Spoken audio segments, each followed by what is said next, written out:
গোপালগঞ্জ থেকে কুয়াকাটা ট্যুরে যাবার সম্পূর্ণ ভিডিওটা শেয়ার করছি আপনাদের সাথে। কোথা থেকে গাড়িতে উঠবেন, কত টাকার টিকিট এবং হোটেল ভাড়া কেমন, আর কোন কোন স্পটে ঘুরবেন, সব কিছু থাকছে এই ভিডিওতে। তো হ্যালো সবাইকে, ওয়েলকাম করছি একটা নতুন ভিডিওতে। প্রথমে আমরা ঘোনাপাড়া থেকে টিকিট নিয়ে কুয়াকাটার উদ্দেশ্যে রওনা দিয়েছি।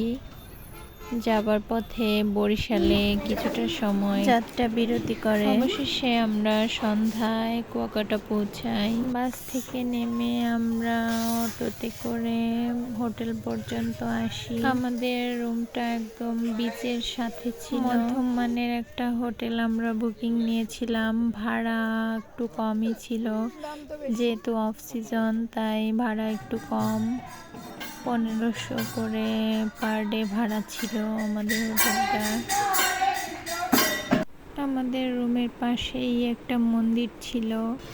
আমরা রুমে আসার পর কিছুটা সময় বিচে ঘুরেছি, মন্দিরে ঘুরেছি, তারপর ঘুমিয়ে পড়ি। সকাল সকাল ঘুম থেকে উঠে বেলকনি থেকে আমি বিচ দেখতেছিলাম। একটু পরেই আমরা রেডি হয়ে বাইরে বেরিয়ে পড়ি একটু ঘুরতে যাবার উদ্দেশ্যে। আমরা 6টায় বেরিয়ে পড়েছিলাম সানরাইজ দেখার জন্য। তবে আমাদের ভাগ্যটা কিছুটা খারাপ ছিল, তাই আমরা সানরাইজ দেখতে পারিনি। মেঘলা ওয়েদার থাকার কারণে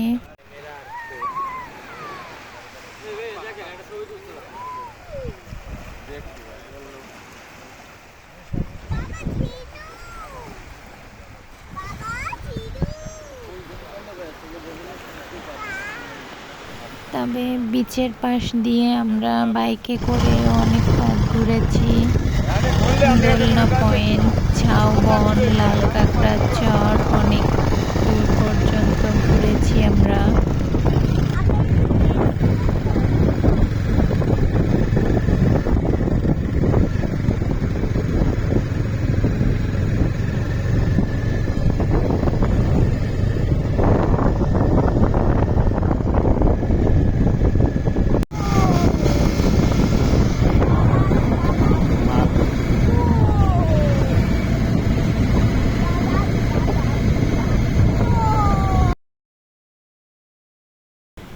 বিচের পাশ দিয়ে বাইকে ঘুরতে অনেক বেশি ভালো লাগে। আমরা যেহেতু 4 জন ছিলাম তাই 2টা বাইক নিয়েছিলাম। তবে আমার হাজব্যান্ড নিজেই ড্রাইভ করতেছিল। আমরা এইখানটায় কিছুটা সময় দাঁড়িয়ে একটু ছবি এবং ভিডিও করতেছিলাম। অনেক বেশি ভালো লাগতেছিল। জায়গাটা আসলে অনেক বেশি সুন্দর। আমি আমার মেয়ের সাথে একটু ভিডিও করে নিচ্ছিলাম।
পয়েন্টে কিছু সময় দোলনায় বসেছিলাম।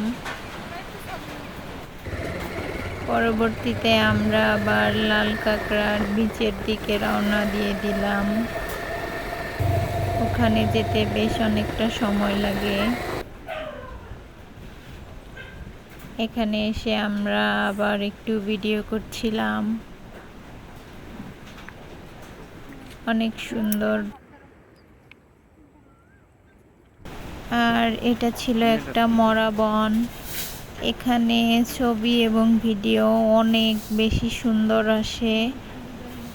এই পয়েন্টটাতে আপনারা অবশ্যই ছবি তুলবেন, কারণ এখানকার ভিউ অনেক বেশি সুন্দর। আর এখানটাতে অনেক বেশি ঝিনুক পাওয়া যায়। আমরা এখানে বেশ অনেকটা পথ হাঁটাহাঁটি করেছি। অনেক বেশি ভালো লাগছিল আমাদের সবার। পরবর্তীতে আমরা আবার বিচে ফিরে আসি। এটা ফেরবার সময়কার ভিডিও। এখানে অনেক পাখি দেখতে পাওয়া যায়। তারপর দুপুরে আমরা আবার সমুদ্রে চলে আসি স্নান করার জন্য। আমি সমুদ্রের পাড়ে কিছুটা সময় বসেছিলাম, একটু সমুদ্রের ঢেউ দেখতেছিলাম। তারপর আবার সমুদ্রে নেমে পড়ি।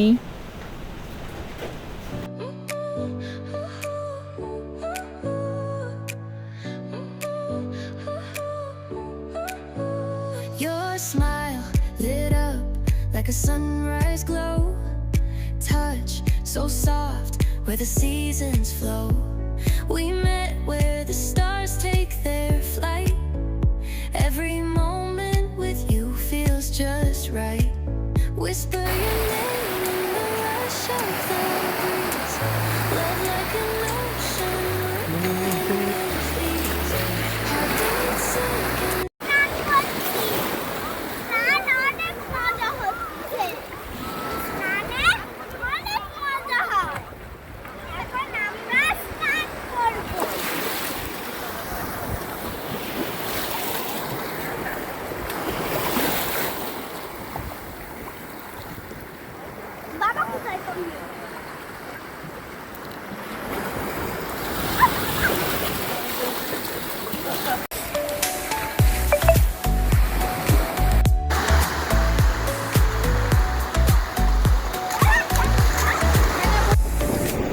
Hands collide like waves on the shore. Every touch leaves me craving more. Eyes meet, worlds' colors collide with you. Love's where I reside. Whisper your name in the তারপর বিকালে আমরা আবার ঘুরতে যাবার উদ্দেশ্যে বেরিয়ে পড়ি। বিকালে আমরা লেবুর বন, তারপর ঝাউবন আর 3 নদীর মোহনা, ফিশ ফ্রাই মার্কেট এবং শুটকি পল্লীতে গিয়েছিলাম ঘুরতে। into this melody. You and I forever, wild and free. Even in dark skies, your light remains through every storm. You ease my pain, a rhythm of hearts. No need to pretend, this love story will never end. Whisper your name in the rush of the breeze. Love like an ocean rippling with ease. Heartbeats sink into this melody. You and I forever, wild and free.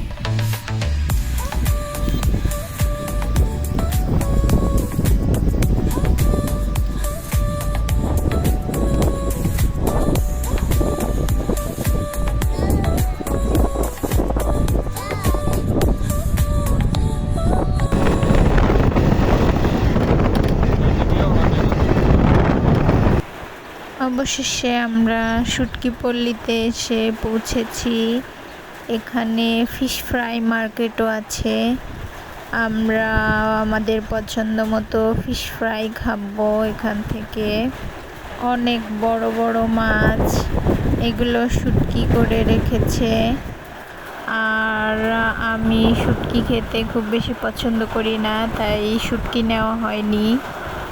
শুটকি market পার হওয়ার পর এখানে একটা দোলনার বীজ ছিল। আমরা এদিক থেকে ঘুরে যাবার পথে ফিশ ফ্রাই খেয়ে তারপরে বাসার দিকে ফিরবো। এই প্লেসটার নাম দোলনা পয়েন্ট এবং ঝাউবন। ওখান থেকে ফিরবার পথে আমরা নিজেদের চয়েস মতো মাছ নিচ্ছিলাম। এগুলো আমরা এখান থেকেই ফ্রাই করিয়ে নিব। আমরা চিংড়ি মাছ নিয়েছিলাম এবং কাঁকড়া মাছ নিয়েছিলাম। আর এগুলো সব সি ফিশ, আর এগুলো ছিল অক্টোপাস। আমরা লাল কাঁকড়া নিয়েছিলাম খাওয়ার জন্য, আর চিংড়ি নিয়েছিলাম। এগুলো নিজেদের মতো করে ওনারা ফ্রাই করে দেয়। আমরা দেখতেছিলাম কি কি মশলা দিয়ে মাছগুলো ফ্রাই করে। কাঠের চুলায় এগুলো ফ্রাই করে দিচ্ছিল। সাথে আমরা নিয়েছিলাম রুটি। ফিশ ফ্রাইটা খেতে অনেক বেশি মজা হয়েছিল। ফ্রাই করার সময় আমি কাছে থেকে দেখতেছিলাম কি কি মশলা দিয়ে মাছগুলো রান্না করা হয়েছিল। আসলে মাছটা খেতে অনেক বেশি মজা হয়েছিল। কাঁকড়া ফ্রাই আর চিংড়ি ফ্রাই, সাথে রুটি ছিল। আমরা এগুলো খাওয়া দাওয়া শেষ করে তারপর আবার চলে আসি। দোলনা পয়েন্টে কিছু সময় বসেছিলাম।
এগুলো আমার অনেক বেশি ভালো লাগার কিছু মুহূর্ত ছিল। পরবর্তীতে আমরা হোটেলের দিকে রওনা করে ফেলি। এই প্লেসটাতে অনেক ভিডিও করে রাখা আছে। এটা অনেক বেশি ভালো লাগার একটা জায়গা। আমাদের বিকালটা অনেক বেশি ভালো কেটেছিল।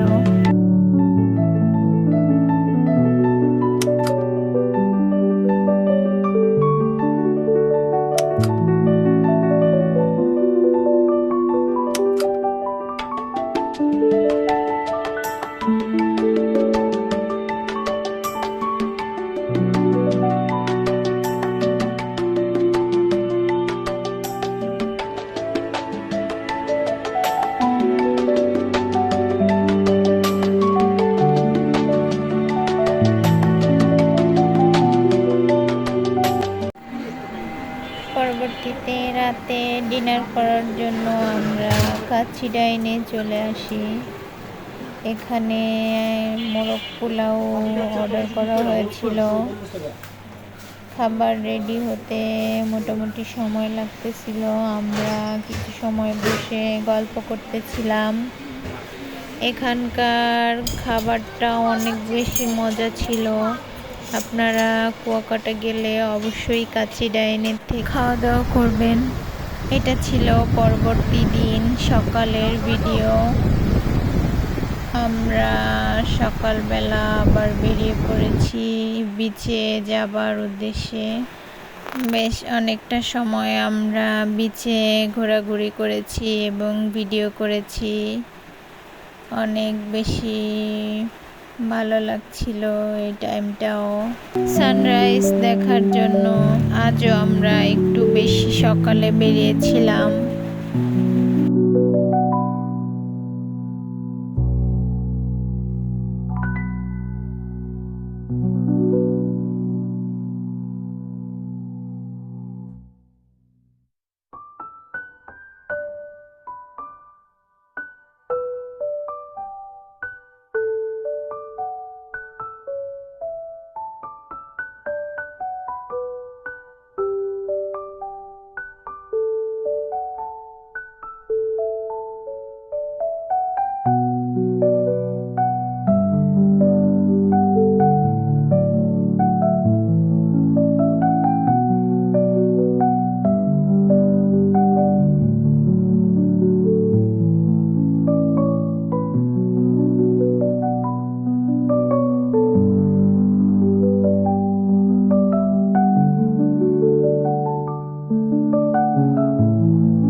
আমাদের ভিডিওগুলো কার কার ভালো লেগেছে কমেন্ট করে অবশ্যই জানাবেন। আমরা 2 দিনের জন্য ট্যুরে গিয়েছিলাম, 4 জন গিয়েছিলাম। আমাদের মোট খরচা প্রায় 25 থেকে 30 হাজার টাকার ভেতরে। তবে অফ সিজন এবং অন সিজন 2 টাইমে আসলে খরচা কিছুটা কম বেশি হতে পারে। বাড়িতে ফিরবার আগে কিছু কেনাকাটা করে নিচ্ছিলাম। দুপুর 2টার গাড়িতে আমরা বাড়ির উদ্দেশ্যে রওনা দিয়ে দেই।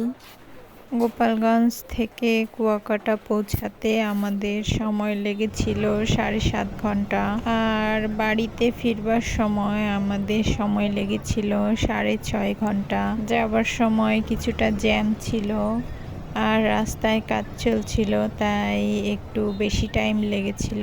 আজকের মতো এটুকুই। ভালো থাকবেন সবাই। Bye bye.